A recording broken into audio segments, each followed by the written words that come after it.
तो ये है पार्ट 2 बड़े भैया का। शुरू करने से पहले आपसे गुजारिश है कि ये अध्यापक को प्लीज़ सब्सक्राइब करें, अपने दोस्तों के साथ शेयर करें और आगे पूरी बुक की प्लेलिस्ट जो है वो आपको मिल जाएगी। तो चलिए शुरू करते हैं। इससे पहले हम पढ़ चुके हैं कि छोटा भाई जो है वो अपने क्लास में फर्स्ट आया है और जो बड़ा भाई है वो उसी क्लास में फ़ेल हो चुका है, लेकिन फिर भी वो एक बार छोटे भाई को लताड़ने लगता है और उसे बताता है कि रावण जो है वो बहुत अधिक अभिमानी था, लेकिन उसका अंत बहुत बुरा हुआ, इसीलिए अभिमान नहीं करना चाहिए। शैतान का हाल भी ही होगा। उसे अभिमान हुआ था कि ईश्वर का उससे बढ़कर सच्चा भक्त कोई नहीं है। अंत में यह हुआ कि स्वर्ग से नरक में ढकेल दिया गया। शाह रूम ने भी एक बार अहंकार किया था, भीख मांग कर मर गया।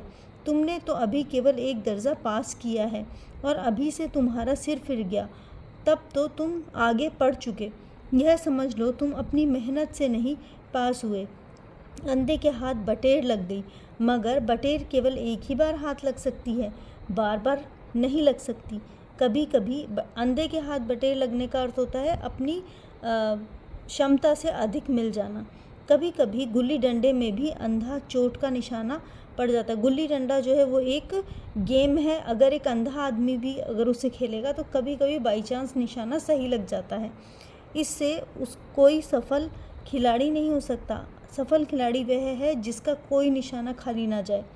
मेरे फेल होने पर मत जाओ, मेरे दर्जे में आओगे यानी क्लास में आओगे तो दांतों का पसीना आ जाएगा, यानी बहुत हार्ड है। जब अलजबरा और ज्योमेट्री के लोहे के चने चबाने पड़ेंगे और इंग्लिस्तान का इतिहास पढ़ना पड़ेगा। बादशाहों के नाम याद रखना आसान नहीं है। 8 हेनरी हो गुजरे। कौन सा कांड किस हेनरी के समय में हुआ, क्या यह याद कर लेना आसान समझते हो? हेनरी 7वें की जगह हेनरी 8वां लिखा और सब नंबर गायब, सफ़ा चट, सिफर हो जाएगा यानी 0 मिलेगा।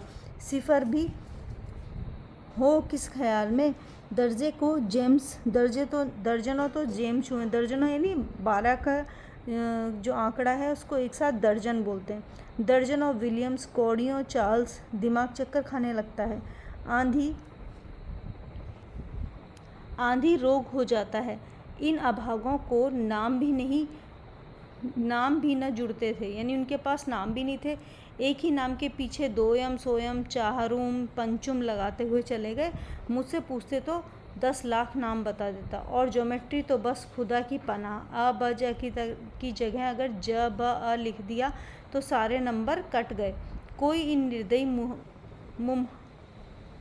मुमतनहीनों को नहीं पूछता कि आखिर अ ब ज और अ ज ब में क्या फ़र्क है। व्यर्थ की बात के लिए क्यों छात्रों का खून करते हो? दाल भात रोटी खाई या भात दाल रोटी खाई, इसमें क्या फ़र्क है? मगर परीक्षकों यानी जो लोग चेक करते हैं कॉपी, उनको इसकी परवाह क्या है? वह तो वही देखते हैं जो पुस्तक में लिखा है। चाहते हैं कि लड़का अक्षर अक्षर रट ले, और इस रटंत का नाम शिक्षा रख छोड़ा है। और आखिर में बेसिर पैर की बातों के पढ़ने से फ़ायदा क्या है? इस रेखा पर वह लंब गिरा दो तो आधा लंब से दुगना होगा। पूछिए इससे प्रयोजन क्या है? दुगना नहीं चौगुना हो जाए या आधा ही रह जाए, मेरी बला से, लेकिन परीक्षा पास हो तो यह सब खुराफात याद करनी पड़ेगी।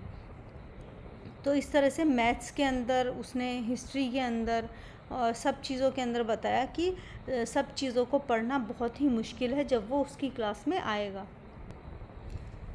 कह दिया समय की पाबंदी पर एक निबंध लिखो, यानी ऐसे दो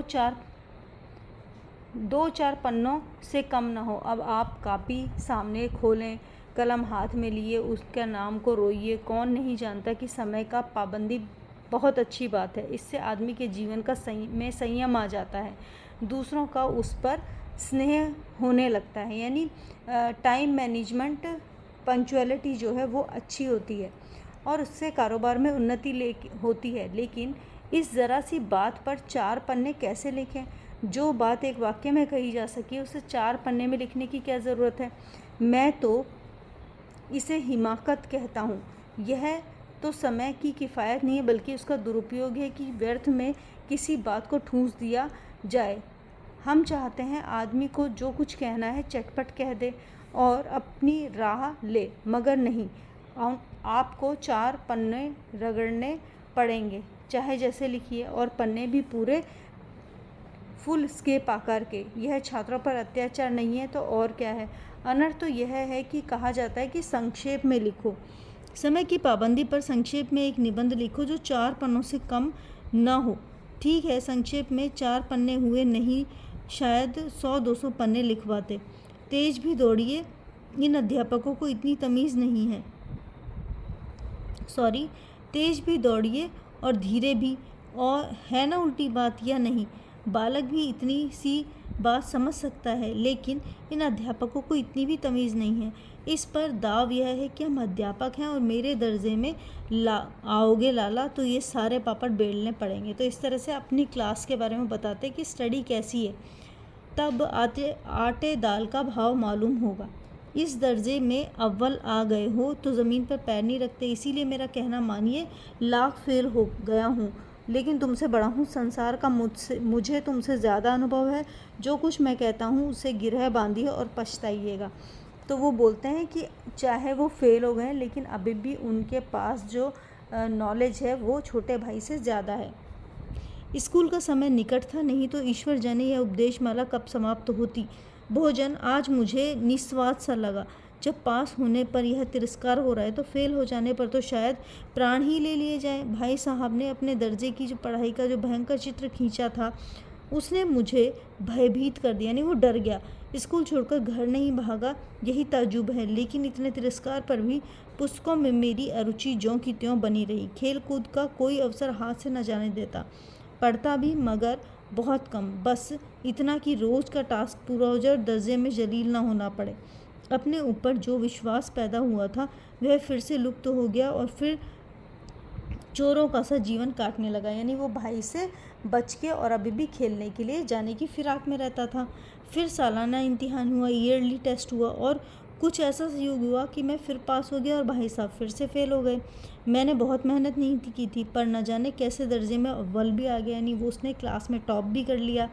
मुझे खुद पर अचरज हुआ। भाई साहब ने प्राणांत तक परिश्रम किया था, कोर्स का एक एक शब्द चाट गए थे। 10 बजे रात तक इधर, 4 बजे भोर में यानी सुबह उठ जाते थे।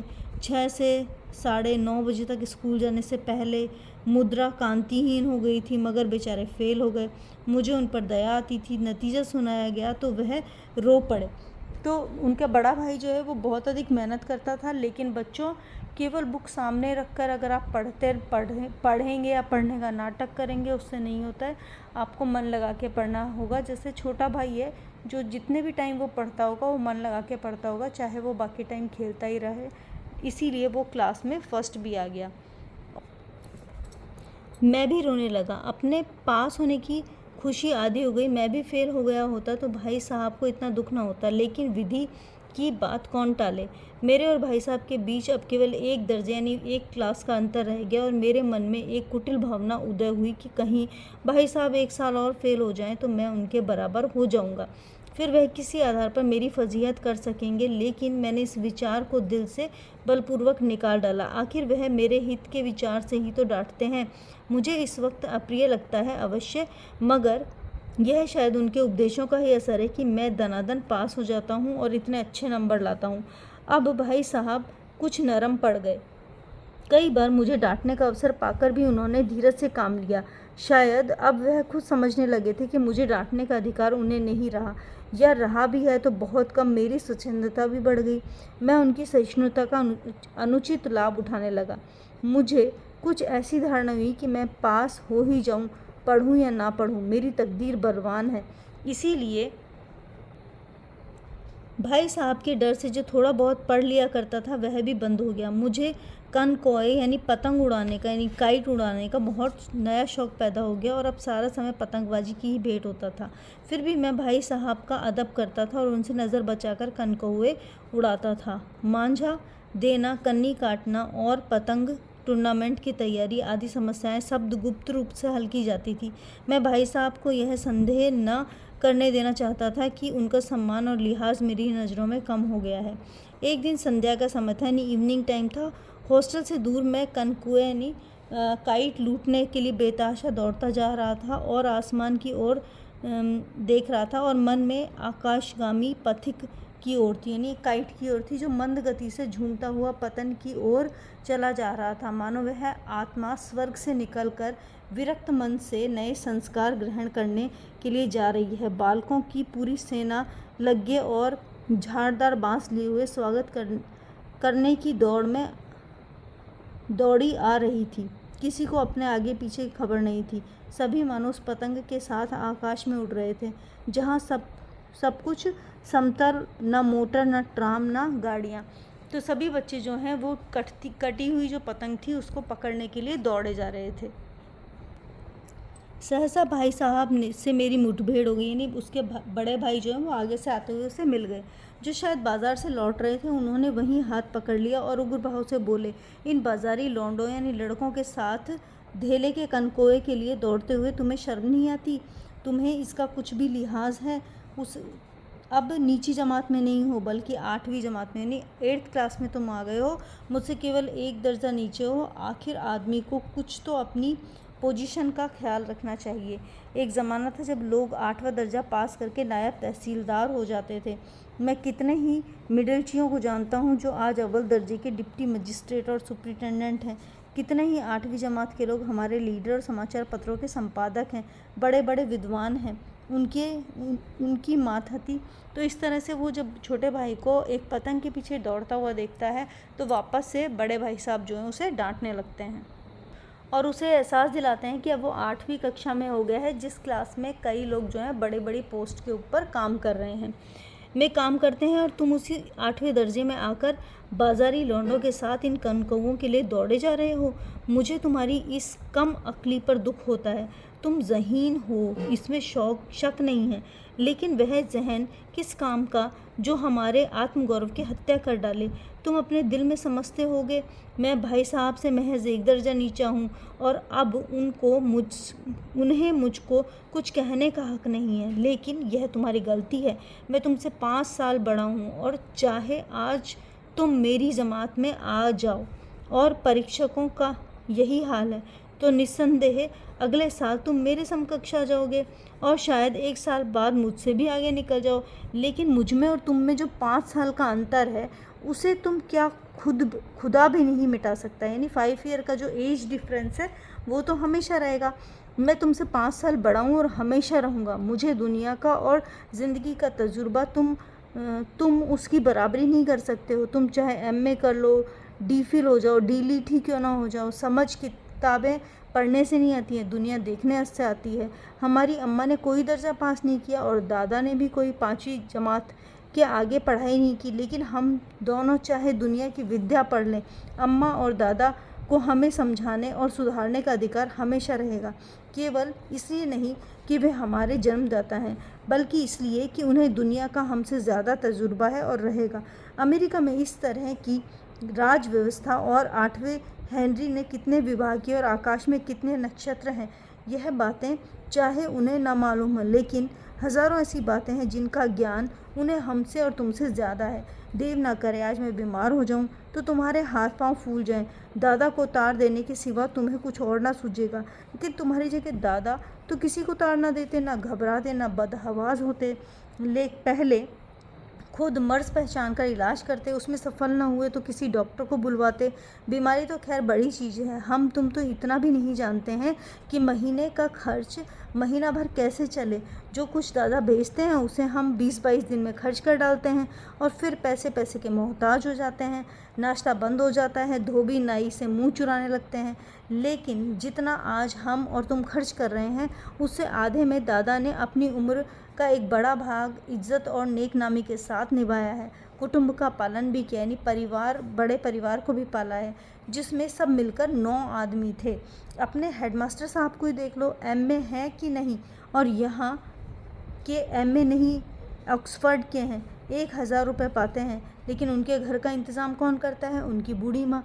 हेडमास्टर साहब की डिग्री यहाँ बेकार हो गई। पहले खुद घर का इंतज़ाम करते थे, खर्च पूरा ना पड़ता था, कर्जदार रहते थे, यानी उनको 1000 रुपीज़ मिलते थे, जो बहुत पुरानी बात है, जो बहुत ज़्यादा होते थे उस समय में, लेकिन फिर भी उनके घर का खर्च नहीं होता था। जब से उनकी माताजी ने प्रबंध अपने हाथ में लिया है, जैसे घर में लक्ष्मी आ गई है। जो भाईजान, यह गुरूर दिल से निकाल डालो कि तुम मेरे समीप आ गए हो और अब स्वतंत्र हो। मेरे देखते तुम बेराह न चल पाओगे। अगर तुम न मानोगे तो मैं थप्पड़ दिखाकर इसका प्रयोग भी कर सकता हूँ। मैं जानता हूँ तुम्हें मेरी बातें जहर लग रही हैं। मैं उनकी इस नई युक्ति से नतमस्तक हो गया। मुझे आज सचमुच अपनी लघुता का अनुभव हुआ और भाई साहब के प्रति मेरे मन में जो श्रद्धा उत्पन्न हुई, मैंने सजल आँखों से कहा, हरगिज़ नहीं।